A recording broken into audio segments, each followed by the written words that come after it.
आज मैं आपको इक्विलेट डिवीजन एल्गोरिथम पढ़ाऊंगा। इक्विलेट डिवीजन एल्गोरिथम इक्विलेट साइंटिस्ट के नाम पे पढ़ा।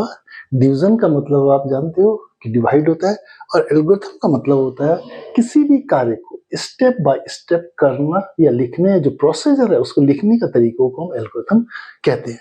ठीक है, तो मैं इक्विलेट डिवीजन एल्गोरिथम को आपको एक एग्जाम्पल के थ्रू बताता हूँ। एग्जाम्पल में मैंने क्या किया, 14 को 3 से डिवाइड किया तो 4 मेरा क्वोशिएंट है और 2 रिमाइंडर है। मींस 14 हमारा डिविडेंड है, 3 हमारा डिवाइजर है, 2 हमारा रिमाइंडर है और 4 हमारा क्वोशिएंट है। अगर हम इसको कैसे लिख सकते हैं, मैथमेटिकल फॉर्म में कैसे लिख सकते हैं, 14 is equal to 3 multiply by 4 plus 2। तो मैंने ये लिखा 14 is equal to 3 multiply by 4 plus 2।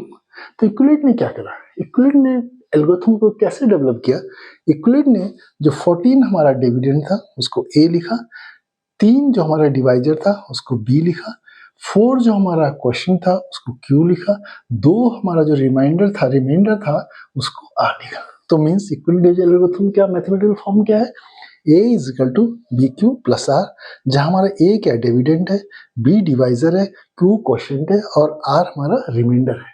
उसके अलावा इसने एक और कंडीशन लिखी इसके साथ, r greater than equal to and less than to B.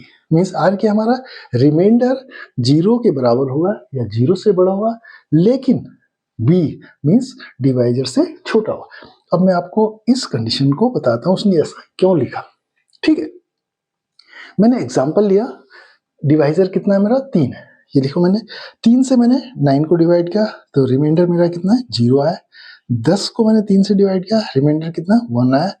फिर 11 को मैंने 3 से डिवाइड किया, रिमाइंडर 2 आया। लेकिन मैं जब 12 को फिर किया 0 आया। तो मीन्स अगर मेरा डिवाइजर 3 है तो मेरे पास रिमाइंडर क्या क्या है, 0, 1 और 2 आया। तो लिखा b is equal to 3, means divisor अगर हमारा 3 है तो रिमाइंडर हमारा 0, 1, 2 आ सकता है। मीन्स हमने इस कंडीशन को उसने कैसे लिखा, r greater than equal to 0 less than to b कितना 3 है तो मीन्स लेस देन 2। तो बस इस कंडीशन को उसने इसको जो हमारे पास है उसको इस फॉर्म में ले।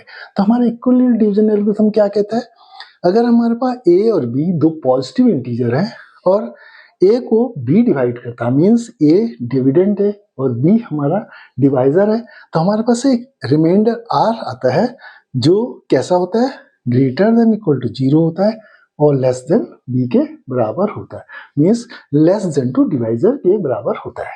ठीक है, अब हम इस चैप्टर में जो हमारा इक्विलेट डिवीजन एल्गोरिथम है इसका यूज एचसीएफ निकालने के लिए करेंगे। और मैं अगले चैप्टर, मेरा अगला वीडियो आपको इक्विलेट डिवीजन एल्गोरिथम से कैसे करके आप एचसीएफ निकालेंगे उसके बारे में बताऊंगा।